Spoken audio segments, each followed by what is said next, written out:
తరలించేటటువంటి అవకాశం అయితే ఉంది. కుటుంబ సభ్యులు ఏఐజీ హాస్పిటల్లో అందుకు సంబంధించినటువంటి ఫార్మాలిటీస్ పూర్తి చేస్తూ ఉన్నారు.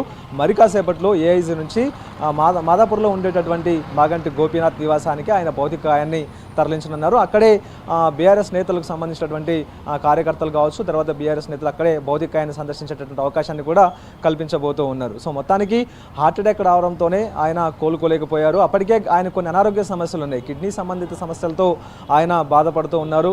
అది కొద్ది రోజులుగా డయాలసిస్ కూడా చేసుకుంటున్నట్టుగా తెలుస్తోంది. సో ఇదే నేపథ్యంలో కిడ్నీ సంబంధ సమస్యలకు తోడు మరోవైపు హార్ట్ అటాక్ కూడా రావడంతో ఇక కోలుకోలేనటువంటి పరిస్థితుల్లోనే మరణించినట్టుగా కూడా తెలుస్తోంది.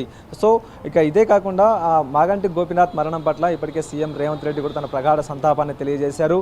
ఇదే కాకుండా బీఆర్ఎస్ నేతలు కేటీఆర్ కూడా బీఆర్ఎస్ వర్కింగ్ ప్రెసిడెంట్ కేటీఆర్తో పాటు అలాగే కేసీఆర్ కూడా దిగ్భ్రాంతి వ్యక్తం చేస్తే ఆయన కుటుంబానికి ప్రగాఢ సానుభూతిని కూడా తెలియజేయడం జరిగింది. ఒక్కొక్కరుగా బీఆర్ఎస్ నేతలు ఇటు ఏఐజీ హాస్పిటల్కు చేరుకుంటూ ఉన్నారు. అందుబాటులో ఉండేటువంటి బీఆర్ఎస్ నేతలు ఇక్కడ నుంచి మరి కాసేపట్లో ఇక గోపీనాథ్కి సంబంధించినటువంటి మృతదేహం మాదాపూర్లో ఉండేటువంటి ఆయన నివాసానికి తరలించేటటువంటి ఏర్పాట్లు చేస్తూ ఉన్నారు. ఆయన 1982లో రాజకీయాల్లోకి అడుగుపెట్టారు. అప్పటి దివంగత ఎన్టీఆర్ స్ఫూర్తితో ఆయన రాజకీయాల్లోకి అడుగుపెట్టి అప్పటి నుంచి కూడా టీడీపీ పార్టీలో క్రియాశీలకంగా కొనసాగారు. మరోవైపు రాష్ట్ర విభజనకు ముందు వరకు కూడా ఆయన టీడీపీలో చాలా క్రియాశీలక పాత్ర పోషించారు.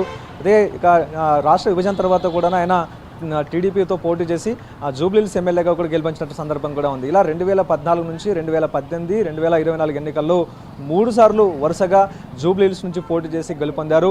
జూబ్లీహిల్స్ని తన కంచుకోటగా మార్చుకున్నటువంటి సందర్భం కూడా ఉంది. ఈ మధ్య కాలంలో జరిగినటువంటి కొన్ని పరిస్థితుల్లో ఆయన కలత చెందినట్టుగా తెలుస్తోంది. ఆ కలత చెందడం వల్లే హార్ట్ అటాక్ వచ్చినట్టుగా ఇప్పటికే బీఆర్ఎస్ సంబంధించినటువంటి నేతలు కొంతమంది చెప్తున్నటువంటి సందర్భం. గత వారం రోజుల క్రితం బోరబండలో సర్దార్ అనేటటువంటి బీఆర్ఎస్ నేత ఆత్మహత్య చేసుకున్నారు. సో అదే బీఆర్ఎస్ నేత ఆత్మహత్య పైన మాగంటి గోపీనాథ్ తీవ్రంగా కలత చెందారంటూ కూడా ఇప్పటికే ఆయనకు సంబంధించినటువంటి సన్నిహితులు చెప్తున్నటువంటి సందర్భం. సో మొత్తానికి ఆయన 2 రోజుల నుంచి కూడా వెంటిలేటర్ మీదే చికిత్స పొందుతూ ఉన్నారు.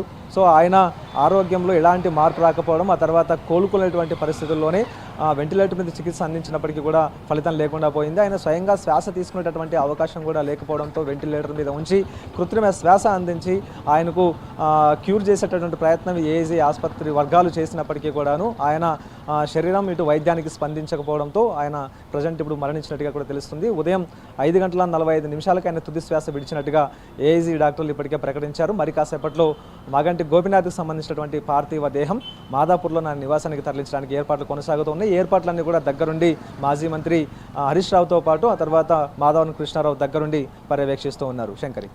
రైట్ శశి.